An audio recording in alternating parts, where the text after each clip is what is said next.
Oke, mungkin kenalan dulu. Nama saya Levi. Sekarang sebagai EVP Engineering di Ruang Guru. Dulu kuliah di Singapura, S1, S2. Ini coba saya hilangkan. Ya, eh, jurusannya sama-sama Computer Science ya. Jadi memang udah cukup lama di bidang Computer Science. Nah, tapi despite ya dulu 4 tahun plus 2 tahun ya, 6 tahun belajar Computer Science. Waktu SMA juga sudah pernah coding juga. Cuma saya merasa bahwa coding itu, semua yang dipelajari di kuliah itu, sebenarnya bisa dipelajari oleh siapapun, termasuk anak gitu ya. Mungkin di Twitter sering rame dulu kemarin, anak SD, coding itu cukup, matematika anak SD gitu kan, cukup rame kemarin. Saya termasuk yang believe bahwa anak SD pun juga sebenarnya bisa coding gitu. Jadi nggak ada hambatan apapun untuk bisa memulai coding.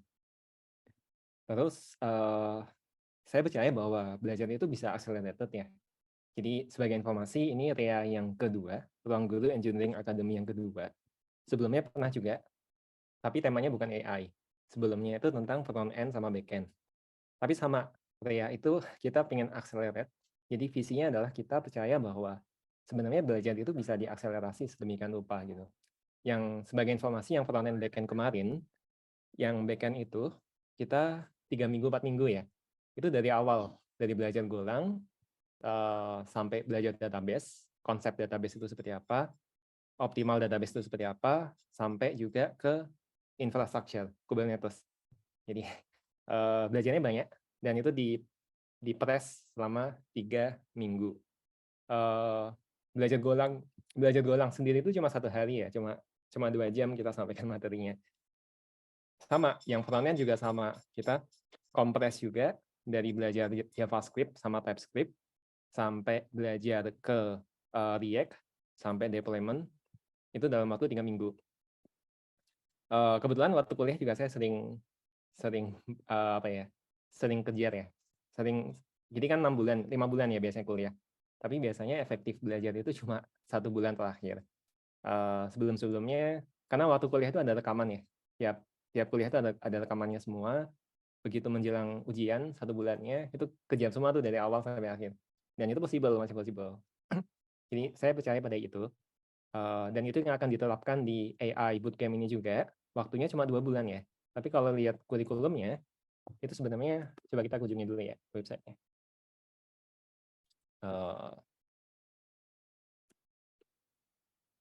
Kurikulumnya, sebenarnya penjelasannya ada videonya ya, sedikit saya rekam kemarin. Kurikulumnya sebenarnya end to end. Jadi belajar Python dulu, tapi ini accelerated ya. Jadi ini mungkin cuma seminggu belajar Pythonnya. Kita pilih-pilih Python mana yang relevan buat materi berikutnya, sampai ke ya data processing, data cleansing, visualization. Balik lagi belajar matematika. Ini matematika SMA, jadi nggak perlu takut banyak di sini. Tapi ini penting untuk mengetahui tentang deep learning. Nah, kemudian masuk deep learning konsepnya seperti apa, hingga mencoba mengimplementasikan deep learning dengan PyTorch. Terus masuk ke computer vision pakai CNN. Kemudian ada teks, ini yang lagi ramai ya, GPT dan teman-temannya. Termasuk ini ada stable diffusion tentang image. Mungkin pernah nyoba ya pakai DALL-E atau pakai Midjourney. Kita bisa cuma kasih prompt teks aja, nanti bisa jadi sesuatu. Nah, tapi mungkin berbeda dengan bootcamp lainnya, ini mindsetnya adalah engineering. Jadi output dari sini adalah kita ingin menjadi sesuatu yang real. Untuk masing-masing poin di sini, kita ingin ada project-nya masing-masing. Jadi nggak cuma teori, nggak cuma bikin prediksi apa gitu ya, churn atau mungkin prediksi apakah beli apa enggak. Bukan, tapi ingin ya deploy itu sampai ke production, sampai dipakai oleh user. Oke, sudah ada chat. Ya, nah, ya ini presentasi saya nggak dibikin pakai PowerPoint ya. Ini pakai Jupyter Notebook. Jadi ya yang penting fokus pada teksnya, fokus pada demonya. Nanti akan ada demo code juga cukup banyak. Ya, nanti tunggu aja. Tapi di awal-awal mungkin masih konsep dulu. Nah, untuk bisa tadi accelerated dan bisa dipelajari siapapun coding itu, menurut saya percaya banget bahwa konsep itu paling penting dibandingkan hafalannya. Sebagai contoh, mungkin kuis ya. Tolong teman-teman jawab di chat. Ini matematika SMA kalau masih ingat. Derivatif dari X kuadrat itu apa? Turunan dari X kuadrat itu apa? Boleh di-chat coba. Ya, pada bisa ya, 2X. Nah, derivatif itu apa sih sebenarnya? Angka 2X itu apa? Oh iya, diturunkan terhadap X ya. Jadi, derivatif itu apa sih isinya? Boleh, intinya apa? Kenapa kita melakukan derivatif? Boleh di-chat yang tahu?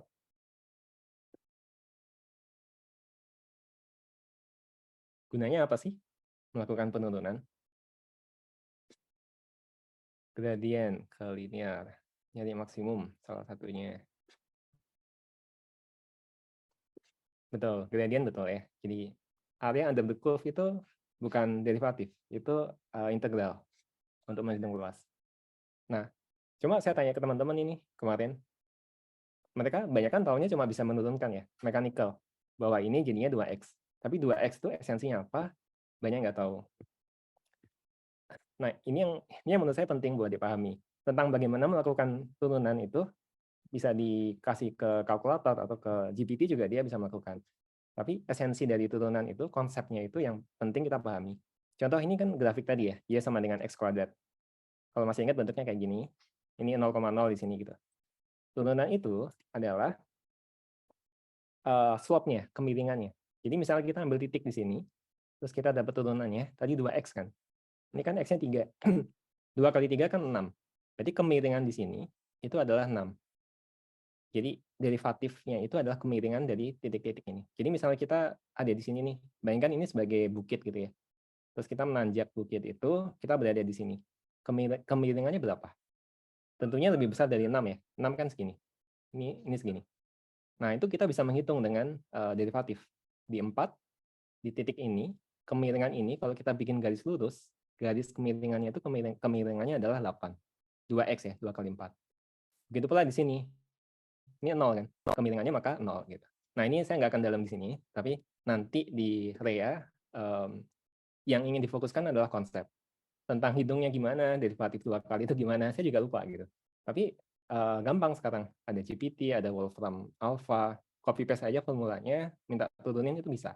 Tapi yang mereka nggak bisa adalah menanamkan konsep itu di kepala kita. Nah, ini yang penting yang ingin kita tekankan di semua materi bootcamp, termasuk di hari ini. Oh ya, kalau ada pertanyaan langsung potong nggak apa-apa ya, langsung chat aja. Oke, kita masuk ke AI.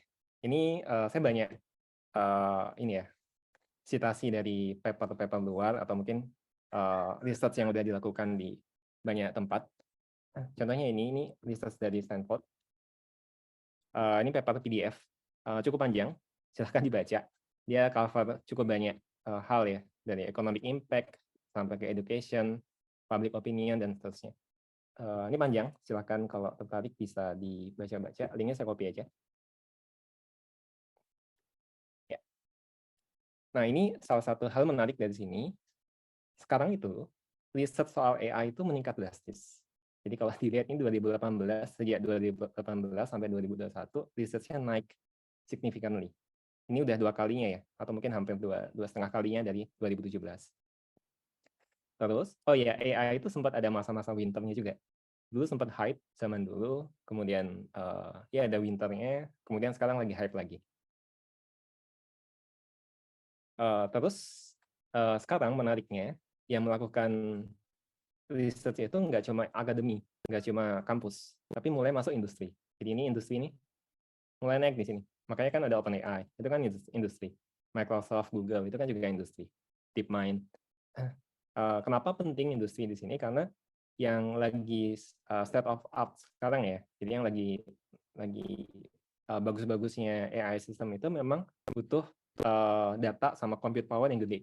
Kalau kayak mungkin kalau teman-teman pernah baca GPT-3, GPT-4 itu butuh berapa cost buat ngetrain. Wah, itu mahal banget gitu, dan nggak semua orang bisa melakukan itu. Even akademia juga nggak fleksibel itu buat ngeluarin budget segede itu gitu ya.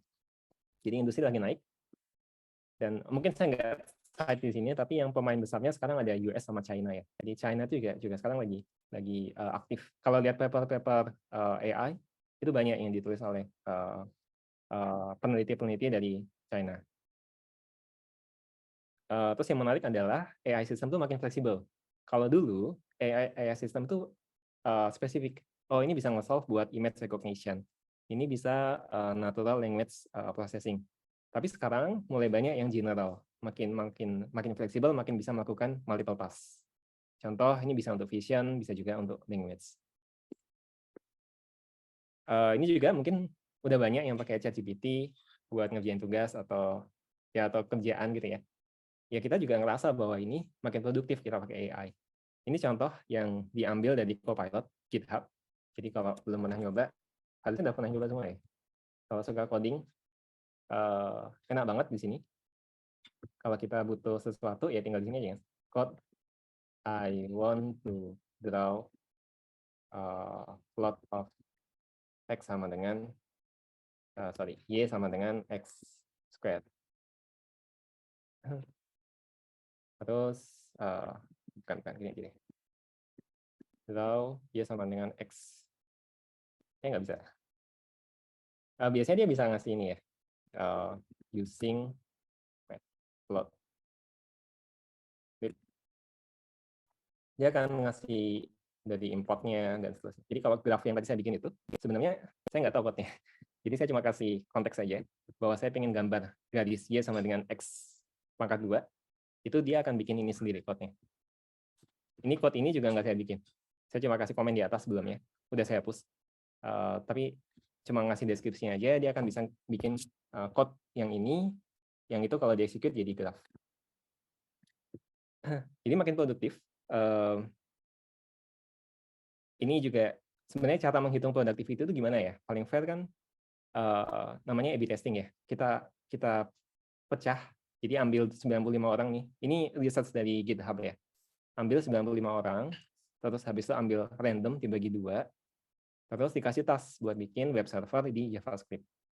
Ini random, yang 45 pakai Copilot, 50 enggak.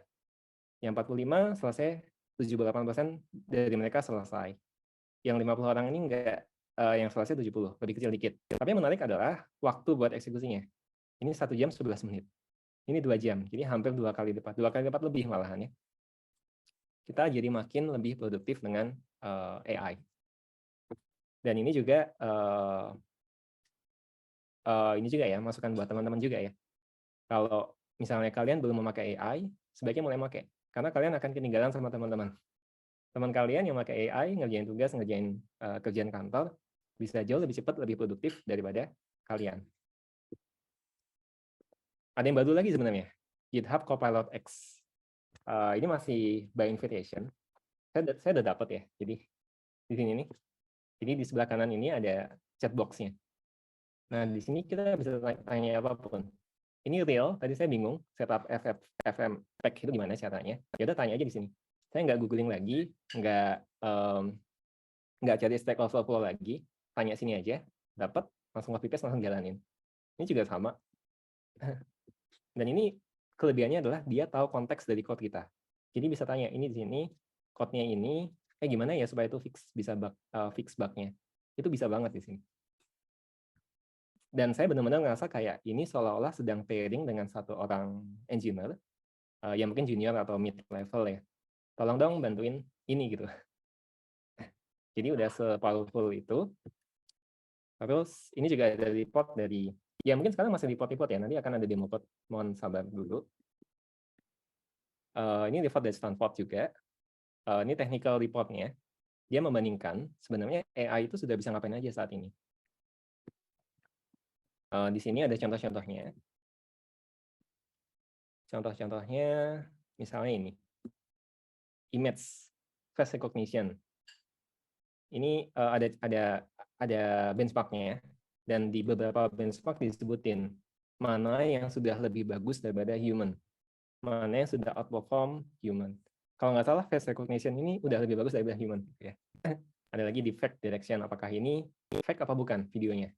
Ini ada juga human pose estimation, jadi ada gambar orang. Ini kelihatan ya saya screen-nya. Ya, ada gambar orang lagi gerak something, terus pengen dapat ini nih, dapat stick-nya kan. Ini bisa juga.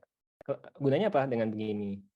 salah satunya dibikin sama Nvidia ya kemarin. Dia bisa mengganti orangnya karena udah dapat gerakan kayak gini. Ini mau diganti sama kartun atau mau diganti sama orang lain itu juga possible.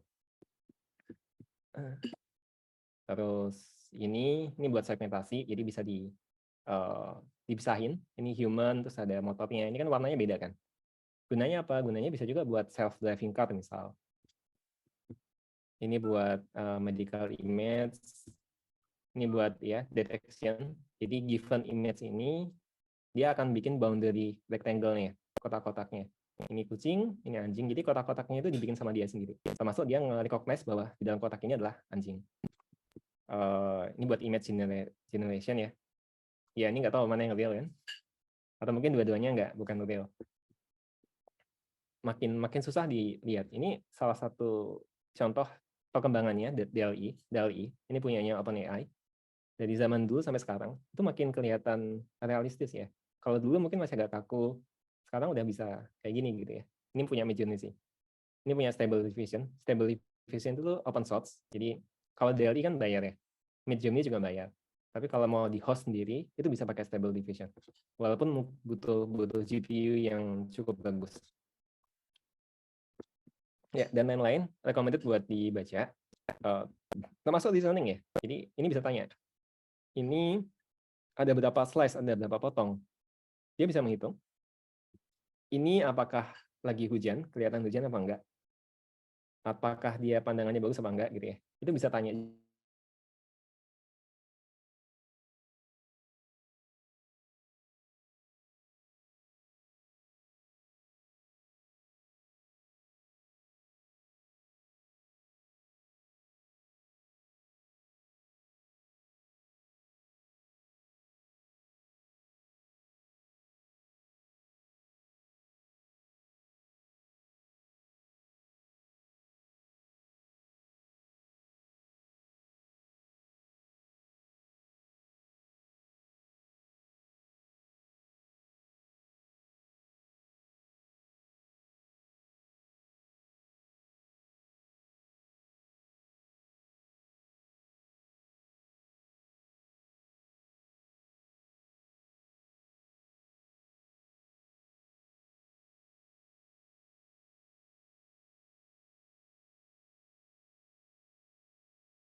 Oke.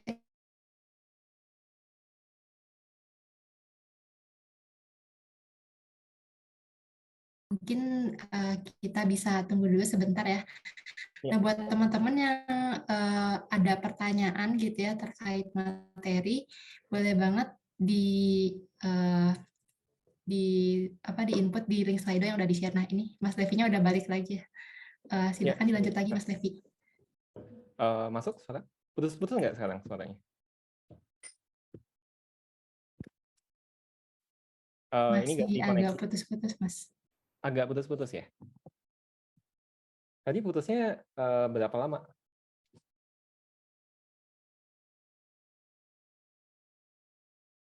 Kayak 1 menit kah? Atau 3 menit? 1 menit sih, Mas Levi.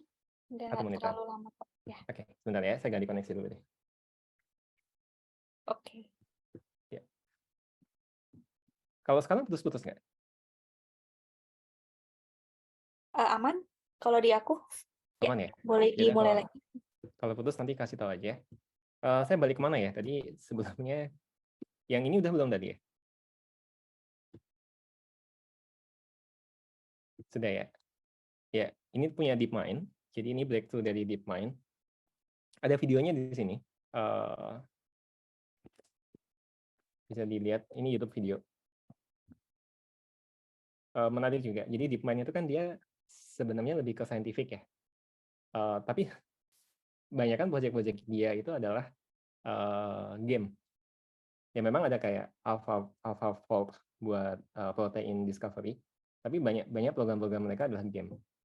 Kenapa game itu menarik? Karena sebenarnya learning dari game itu bisa diperlakukan, dipakai di banyak tempat lain. Contoh game-game yang berhasil dibikin sama DeepMind, misalnya Atari ya. Tapi yang menarik AlphaGo. Go itu kan beda dengan catur ya. Catur kan sudah lama bisa dikuasai sama AI. Jadi ya mungkin kayak 20 tahun lalu, 30 tahun lalu orang masih mikir bahwa mungkin orang bisa dikalahkan oleh AI dalam main catur. Jadi saat itu catur itu adalah simbol dari kejeniusan atau mungkin keistimewaan manusia yang masih sangat susah untuk AI bisa mengalahkan. Tapi sekarang kalau kita lihat, bahkan kalau kita main catur online juga, ya AI sudah sangat-sangat powerful. Error ratingnya juga jauh lebih tinggi daripada human. Tapi dulu kan enggak ya. Nah, hingga tahun 2016, sebenarnya game yang masih belum bisa dikalahkan sama AI itu adalah ini, Go. Kenapa lebih kompleks dari catur? Karena search space-nya itu lebih gede. Jadi kemungkinannya itu jauh lebih gede daripada catur. Nah, tapi tahun 2016 sudah bisa. Dan ini pakai self play. Self play itu apa? Self play itu dia main sama dirinya sendiri. Jadi AI. Kalau sebelum-sebelumnya kan macam-macam ya. AI system itu ada yang pakai rule based. Jadi kita bikin bahwa kalau geraknya kayak gini, kalau lawannya gerak kayak gini, maka kita gerak kayak gini. Nah, tapi kan itu simple ya. Tapi bisa bikin catur kita pakai rule based. Kalau posisinya kayak gini, oh kemungkinannya kayak gini nih yang menang. Atau mungkin kita lihat semua kombinasi recursively ya. Kita lihat 10 gerakan ke depan, kira-kira gerakan mana yang paling optimal. Nah, atau mungkin cara lain adalah kasih database permainan catur yang pernah dimainkan oleh human being. Tolong pelajari dari situ.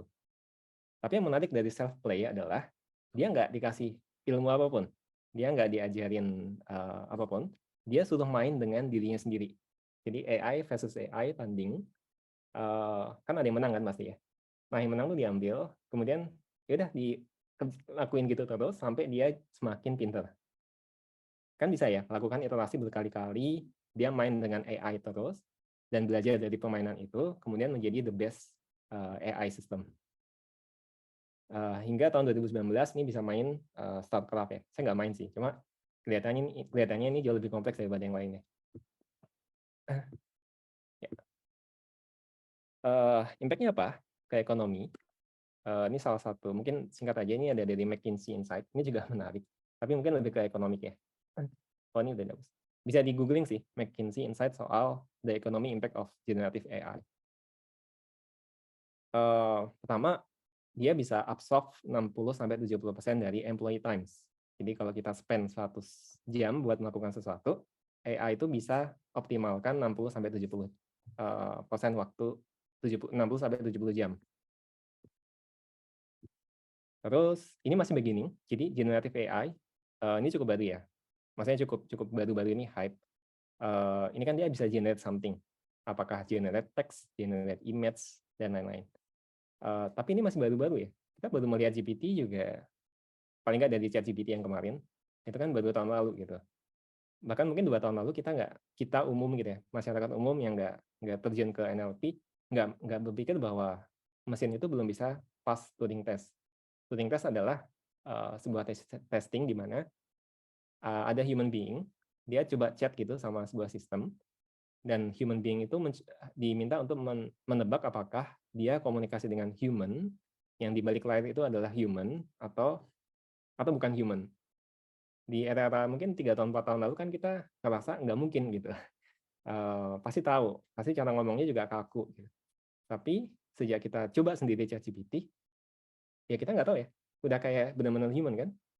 Tapi ini baru beginning. Dan ya nggak tahu 5 tahun, 10 tahun lagi akan seperti apa. Dan impact-nya banyak. Salah satu yang kelihatan banget itu ada di customer operation, marketing, sales, termasuk software engineering, dan R&D. Ini yang sebetulnya gimana ya, yang bisa dapat benefit banget dari AI, tapi di sisi lain juga ini adalah yang bisa kena dengan impact-nya AI. Kalau AI bisa melakukan itu, kenapa human being belum melakukan? Jadi dua sisi mata pisau ya. Ini contoh tadi ya, ini grafnya tadi. Jadi yang impact-nya banyak itu di sini, dan yang value-nya banyak juga di sini. Jadi kalau kita mau fokus bikin AI product, coba fokusin di sini. Ini value-nya tinggi. Kayak legal tuh ada juga, cuma dia di bawah. Nah, mungkin kita sekarang, tadi kan teori-teori ya, sekarang mungkin lebih ke prakteknya. Ini mungkin sebagian besar udah tahu, tapi mungkin saya agak repeat dikit in case pada belum aware. Pertama, Copilot itu kalau sering coding kita tinggal kasih komen aja nih. Terus yang bawah ini dibikin oleh AI. Jadi nggak perlu ngetik panjang. Saya udah lama nggak coding real, udah nggak benar-benar coding lah ya. Tapi dengan bantuan GPT, dengan bantuan Copilot menjadi produktif gitu. Syntax udah nggak penting lagi. Kalau mungkin tahun lalu ya, atau 2 tahun lalu, kalau ngajar mahasiswa, sering menekankan bahwa kalian harus ngerti sintaksnya. Untuk bikin for loop tuh kayak gini, nested loop tuh kayak gini. Tapi semenjak ada GPT atau Copilot dan ya Copilot sama GPT satu ini juga ya, satu bangsa juga, itu dari company yang sama juga. Kayaknya udah nggak gitu penting gitu. Bagaimana membuat for loop yang baik itu mungkin udah nggak segitu pentingnya, karena dia bisa kasih komen aja kan, tolong bikin looping ngeprint angka 1 sampai 10, tapi cuma ganjil aja ya gitu. Tinggal kasih aja dalam bahasa Inggris, dia bisa bikin code-nya. Ini Copilot ya, bahkan kita bisa kasih apa namanya, kita bisa bikin test case-nya aja, terus minta Copilot bikinin metodenya, bisa juga. Atau sebaliknya, kita punya metodenya, tolong bikinin test case-nya, itu bisa juga. Termasuk soal interview, kadang bisa kasih aja copy paste soalnya ke ChatGPT atau Copilot, nanti dia akan bikinin code jawabannya. Copilot X yang tadi saya tunjukin, jadi udah bisa.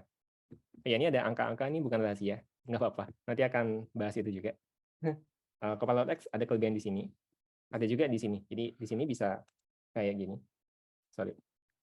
kayak gini. Jadi bisa ask Copilot. Misalnya saya nggak paham ini ngapain, bisa please explain. Ini bisa, tapi mungkin sekarang masih belum gitu stable ya, kadang lambat thinkingnya. Ya, bisa diminta jelasin lebih dalam. Bisa juga fixing bug. Jadi ini ada bug di sini misalnya. Ya udah diselect aja, kasih komennya please fix gitu. Itu bisa. Ya belum perfect ya, tapi udah lumayan. Terus untuk image ada apa aja? Midjourney, kalau mungkin belum pernah nyoba, Midjourney itu ada Discord-nya. Join aja. Jadi buka midjourney.com, kemudian nanti dia sekarang interface-nya masih via Discord ya. Nah, ini Discord-nya Midjourney. Sebenarnya kalau kita ingin membuat image, itu tinggal pakai /imagine. Terus kita mau bikin apa nih? Misalnya mau bikin apa ya? Doraemon with long legs gitu ya. Tinggal enter. Nah, saya udah nggak bisa, soalnya udah habis kreditnya. Jadi harus bayar. Cuma buat yang belum, ya ini dia lumayan ngasih banyak kredit ya, gratisnya. Jadi coba aja masuk ke sini. Ini ada orang nih. Ada orang dia nulis ini nih. Terus Midjourney akan bikin. Berapa lama buat bikin? Nggak sampai 1 menit. Coba aja tunggu ya. Nah, ini jadi akhirnya. Bukan. Mana tadi? Yang ini. Akhirnya jadi. Terus nanti bisa milih. Dia lebih suka varian yang mana? 1, 2, 3, 4. Saya suka yang ini. Maka klik aja V2. Nanti Midjourney akan bikin variasi dari gambar ini lagi gitu ya. Ini dalam hitungan detik. Nggak sampai 1 menit. Dan udah makin realistis ya. Ini terasa nggak bahwa ini fake? Kadang untuk mendetek itu fake apa nggak, lihat jadinya sih. Kalau jadinya nggak 5, biasanya fake. Tapi sekarang makin canggih ya. Ya. Makanya ada yang namanya prompt engineering. Jadi bagaimana kita belajar bikin teks yang bagus sehingga AI bisa understood, terus bisa bikin sesuatu yang cocok. Ada juga DALL-E. Ini dari OpenAI, satu saudara dengan GPT, ChatGPT. Ini juga sama sebenarnya konsepnya. Kita bisa ketik apa, nanti akan generate gambarnya. Cuma kalau saya nyoba-nyoba belum sebagus Midjourney. Stable Diffusion ini open source, bisa coba. Goalnya sama, given text dia bisa bikin image. Ini dari Adobe. Ini udah integrated di Adobe ya. Jadi sama, bisa generative fill. kita pengen ngasih jaketnya apa gitu ya, tinggal ketik aja. Kasih text effect bisa juga. Yang menarik bisa juga ini, extend image. Jadi kita cuma punya image ukuran segini, pinggirnya nggak ada nih gitu. Tinggal kasih aja prompt-nya ke si Firefly, dia akan bikin melengkapi image-nya. Jadi kiri kanannya akan dibikin sesuai imajinasi dia. Ini sangat menarik. Bagaimana dengan, tadi kan image semua ya, bagaimana dengan video? Ada yang namanya Runway ML. Ya, saya nggak putuskan ya? Boleh respons di chat? Ya, oke. Jadi ini video. Ini juga available kalau bisa ada trialnya, free. Ini menarik. Jadi salah satu contohnya ini. Jadi yang di generate bukan image lagi, tapi bisa video. Tulis aja pengen gambar apa, dia akan generate video. Walaupun memang videonya masih singkat ya, cuma 3 detik, 5 detik ya. Tapi cukup bagus. Bisa, ya image tentunya bisa juga. Bisa juga expand image yang tadi saya bilang ya. Infinitely. Cuma ada image ukuran segini, pengen di-expand pinggir-pinggirnya. Tinggal klik aja. Terus ya ini bisa bikin versi lain dari gambar yang udah ada. Bisa menghapus juga dari video ya, bukan dari image. Saya nggak suka ini gitu. Dihapus. Ini dihapus orangnya bisa juga hilang dari video. Bikin slow motion, bikin image, static image bisa menjadi video, jadi gerak kan. Ini. Remove background. Dia menghapus apa nih? Oh, ya, cuma select orangnya, yang lainnya bakal hilang. Dan lain-lain. Bisa dicoba. Ya, ini salah satu. Masih banyak yang lain ya, lagi hype, jadi banyak yang bikin solusi-solusi ini. Ini movie, ada contoh bagus di YouTube. Ini movie yang ini, kok nggak ada? Namanya anime Rock Paper Scissors ya. Coba search ini di YouTube. Atau mungkin saya copy. Ini dibikin pakai AI. Animenya. Cukup bagus.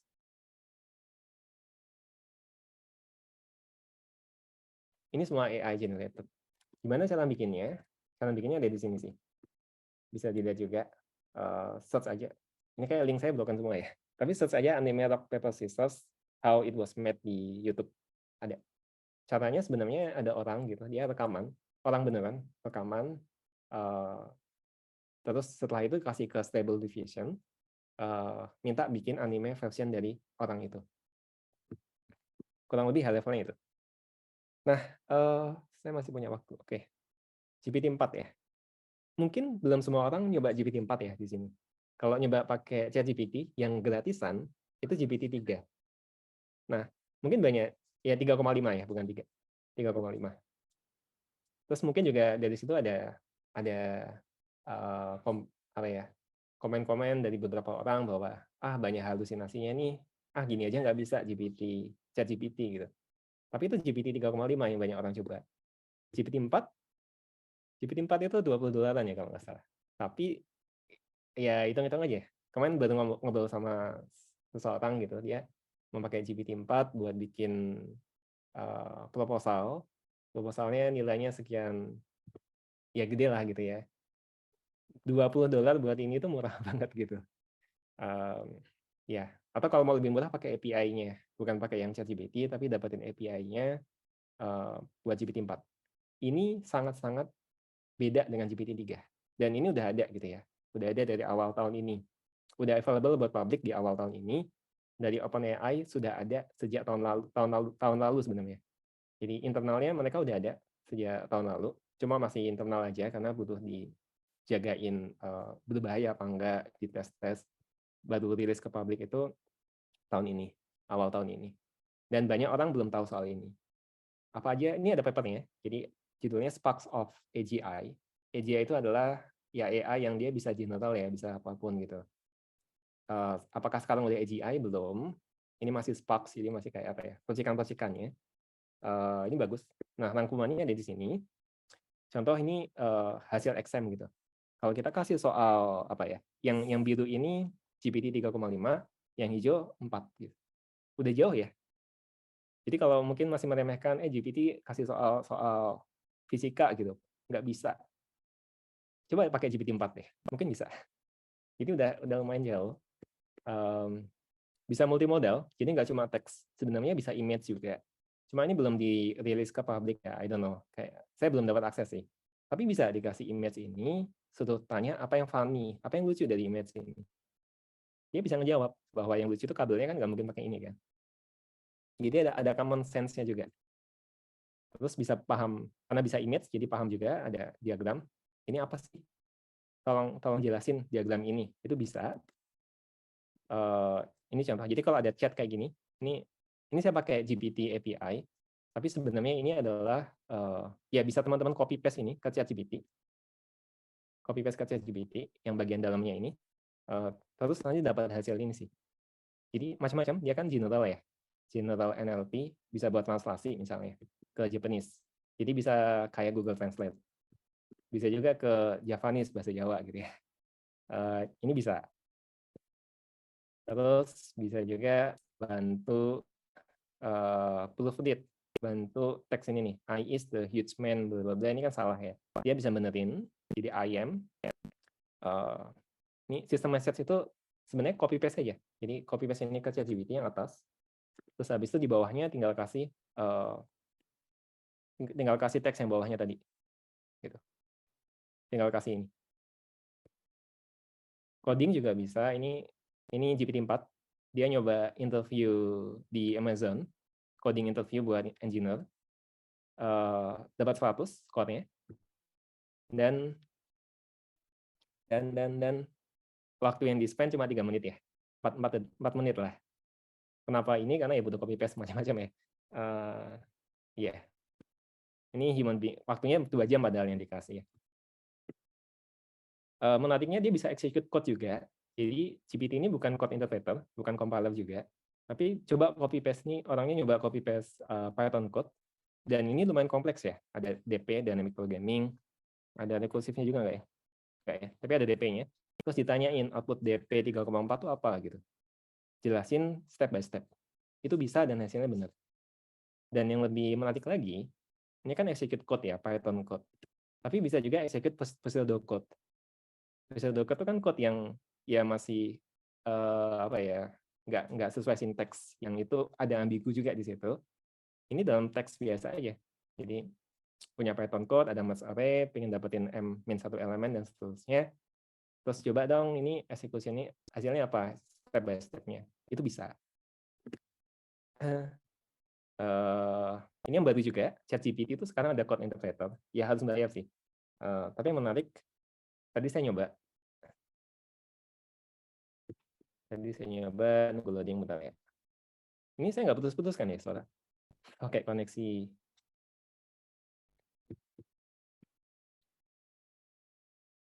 Ya, ini contohnya. Aman ya. Gambar dong, sinus, grafik sinus. Bisa kita contek dia sebenarnya ngapain sih? Sebenarnya dia yang bikin code-nya. Kayak yang saya tunjukin yang saya lakukan tadi ya. Cuma ini nggak harus di VS Code, tapi bisa di sini. Dia bikin code-nya, dan kemudian dia execute code-nya. Di sini juga, dapat nih. Kemudian minta lagi dong, tolong bikin cosinus di situ juga. Dapat nih, ini juga sama code juga. Execute. Kemudian bikin, kalau ada intersection, tolong tandain pakai merah gitu. Mark the intersection. Ini bisa. Code-nya bisa dilihat juga. Yang bikin code ini. Terus bisa bikin 3D, macam-macam. Ya. Nah, yang lebih menarik adalah kita bisa kasih data juga. Jadi dia bisa menjadi data analis. Contoh ini. Ini data yang saya tunjukin tadi kalau nggak salah.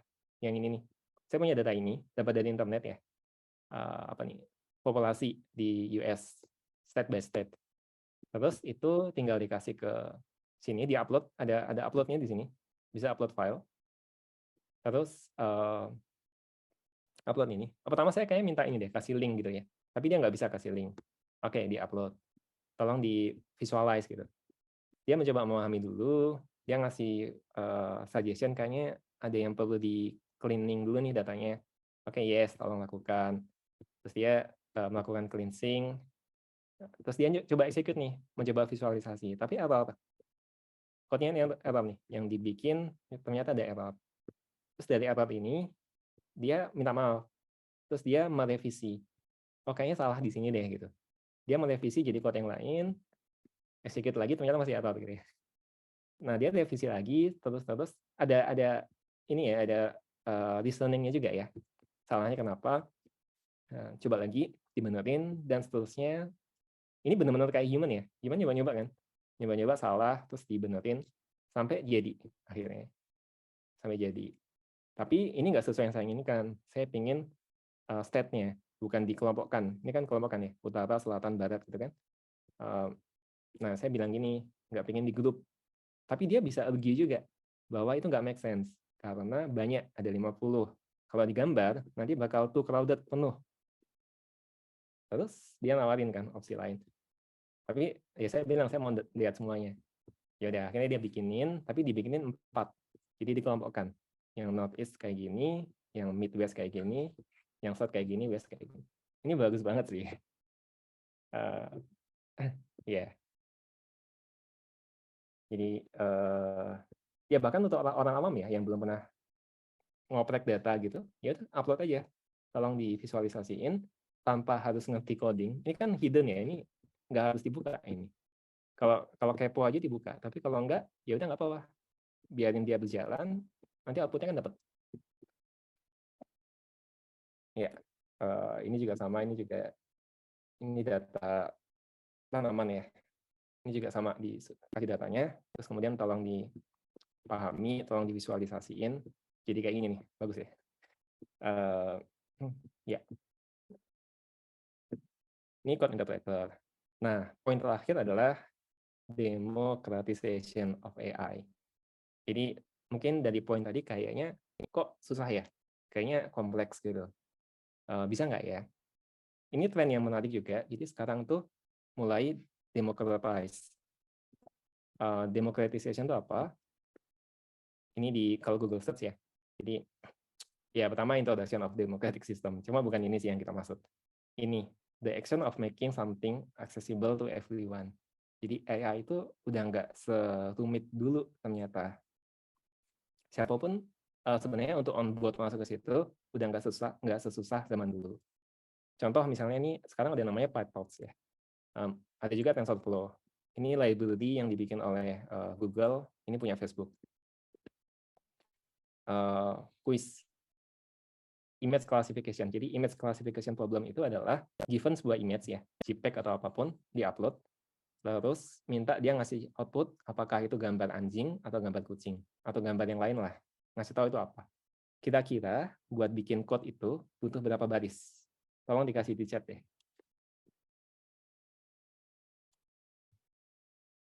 Silakan tebak di chat.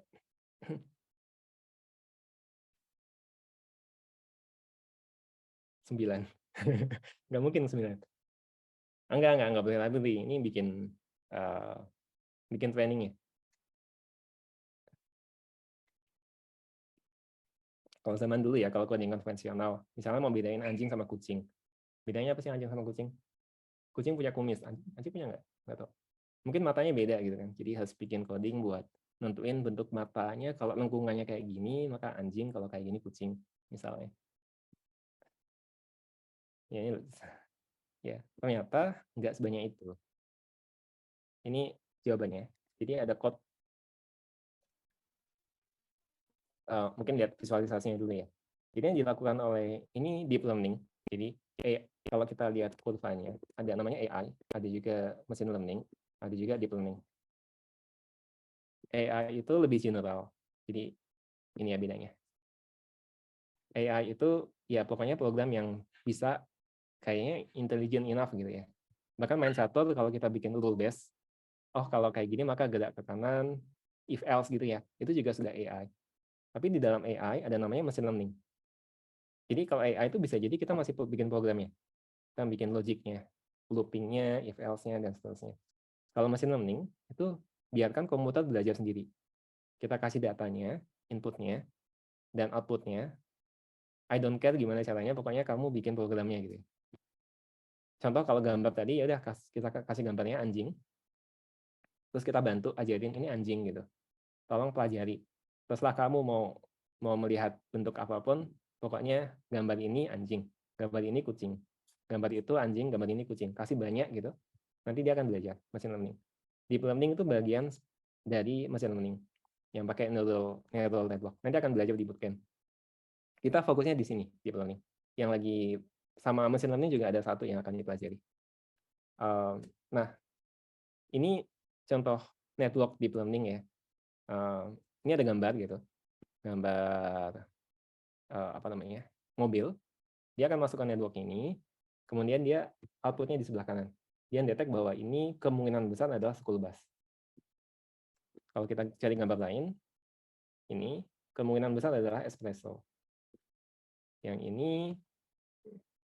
kemungkinan besar adalah orange gitu ya. Nah ini kita nggak bikin rule-nya apapun. Kita kasih gambar orange aja, kita kasih gambar semua ini gitu ya. Dan semua varian-variannya, kita kasih tahu itu apa, kemudian logiknya biarkan mesin yang belajar. Nah untuk bikin code kayak gini, butuh berapa code, butuh berapa panjang, ternyata cuma segini. Cuma segini. Ini code buat tadi, classification. Satu halaman ya, nggak panjang banget.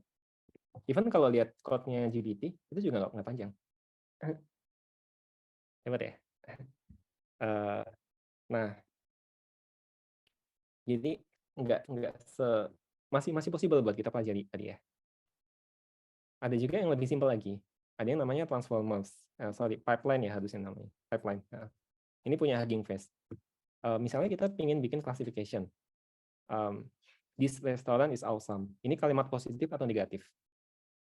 Caranya adalah bisa kita panggil ini aja, pipeline. Di sini ada sebenarnya apa task yang ingin dilakukan. Listnya bisa dilihat di website-nya Hugging Face. Kita ingin melakukan tes classification. Ini positif atau negatif? Dia bisa ngasih tahu ini positif. Code-nya cuma segini. Kenapa cuma segini? Karena ya udah ada yang penelitian nih, udah ada yang ngetrend itu tinggal di download. Downloadnya bisa gede ya, 3 giga gitu. Tapi apa yang di download sebenarnya cuma machine learning-nya tadi aja. Cuma apa ya? Kalau lihat yang ini, sorry. Kalau lihat yang ini, sebenarnya logiknya itu cuma weight-nya ini. Ini masing-masing punya angka beratnya berapa, terus ada function ini. Itu aja data angka itu yang di-download.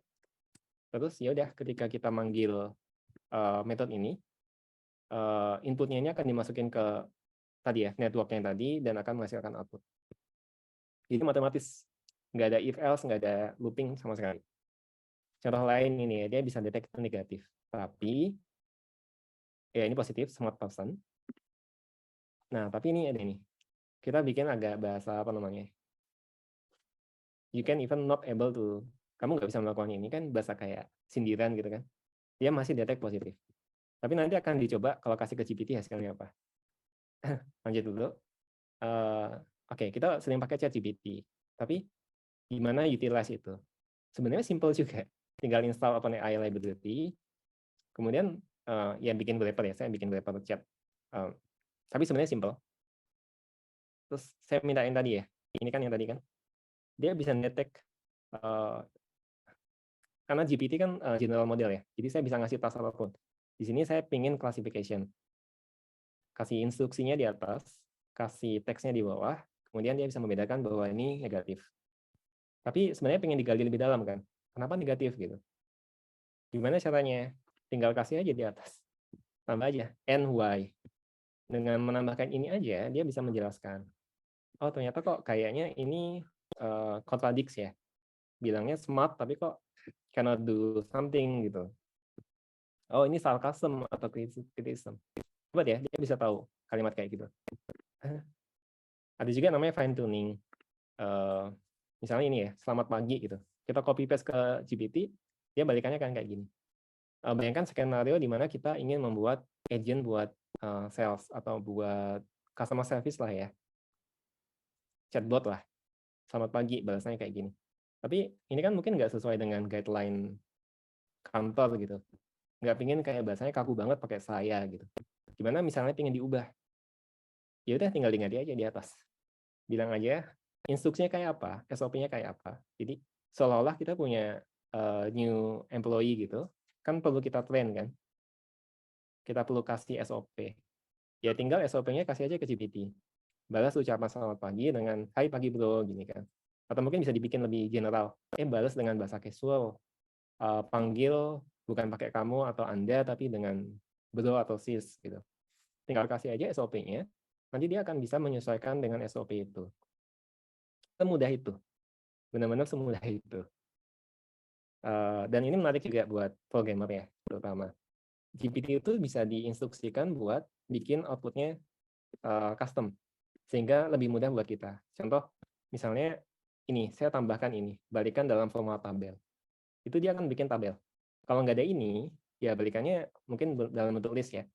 Kalau dalam bentuk kalimat kan kita lebih susah ya, mecah-mecahnya. Ini kan kita pengen mecahkan, nama negaranya apa, jumlahnya berapa. Dengan bentuk tabel lebih gampang. Tapi ada yang lebih gampang, yaitu kalau bentuknya JSON. Kayak gini. Buat engineer gampang kan kalau kayak gini. Tinggal di load aja. Tapi kok ini ada sampahnya ya di atas. Dia bilang ada pembuka. Ya ada kalimat awalnya, ada kalimat akhirnya juga. Saya nggak pingin ada itu. Gimana caranya? Ya udah tinggal aja bilang di sini. Balikan dalam format JSON, hanya output JSON-nya aja ya. Nggak ada yang lain gitu. Ya udah dia ngasih output JSON doang. Ini GPT. Iya. Ini saya nggak putuskan ya. Oke. Ada juga DALL-E. DALL-E itu ada yang image nih, yang image ya. Ini juga simple. Ini cuma sesimpel ini buat bikin image dengan DALL-E. Kasih prompt-nya, dia akan hasilin URL. Kalau ini kita buka, dia akan... Saya putus-putus nggak suaranya?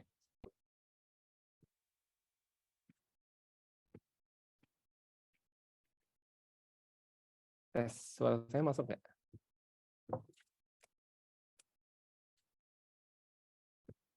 Aman ya? Oke.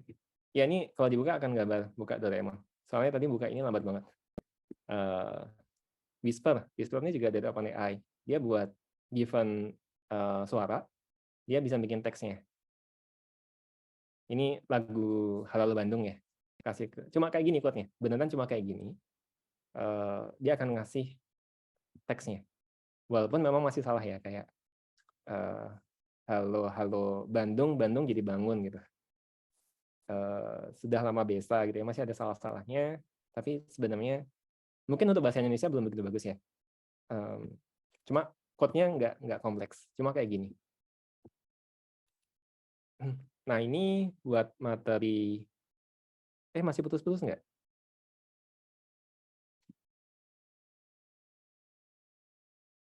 Nggak ya? Oke. Ini buat webinar yang berikutnya. Agak bocoran dikit, ada yang namanya semantic kernel. Ini dia kayak berdiri di atasnya GPT. Caranya gampang sebenarnya. Saya cuma nunjukin singkat aja. Ini instalasi semantic kernel. Semantic kernel itu apa nanti akan tahu sendiri dari demonya. Ini akan dibikin initnya.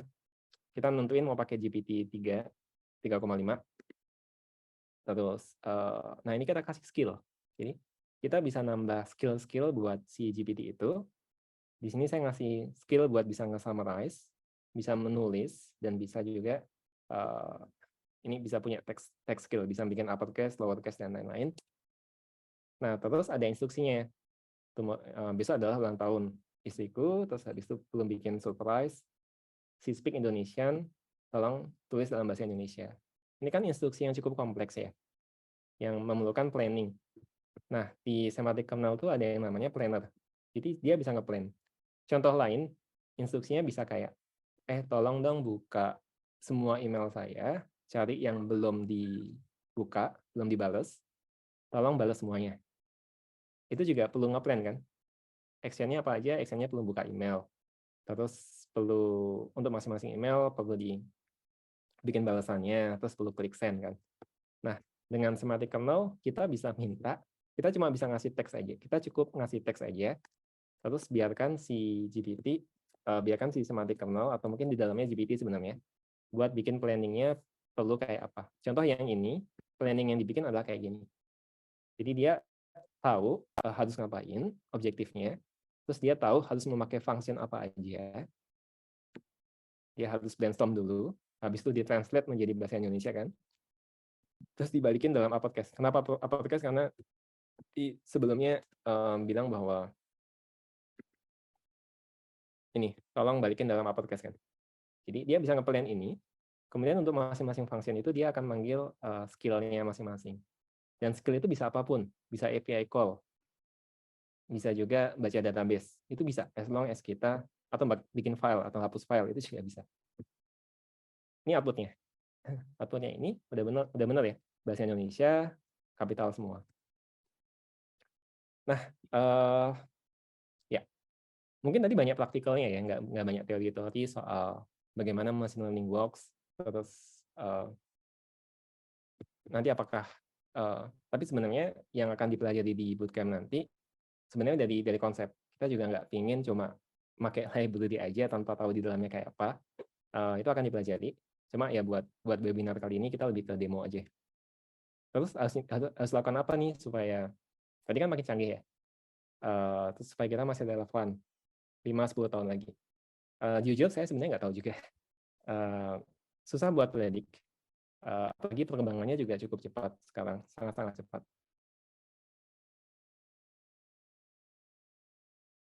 Jauhi. Jadi coba di-embrace aja.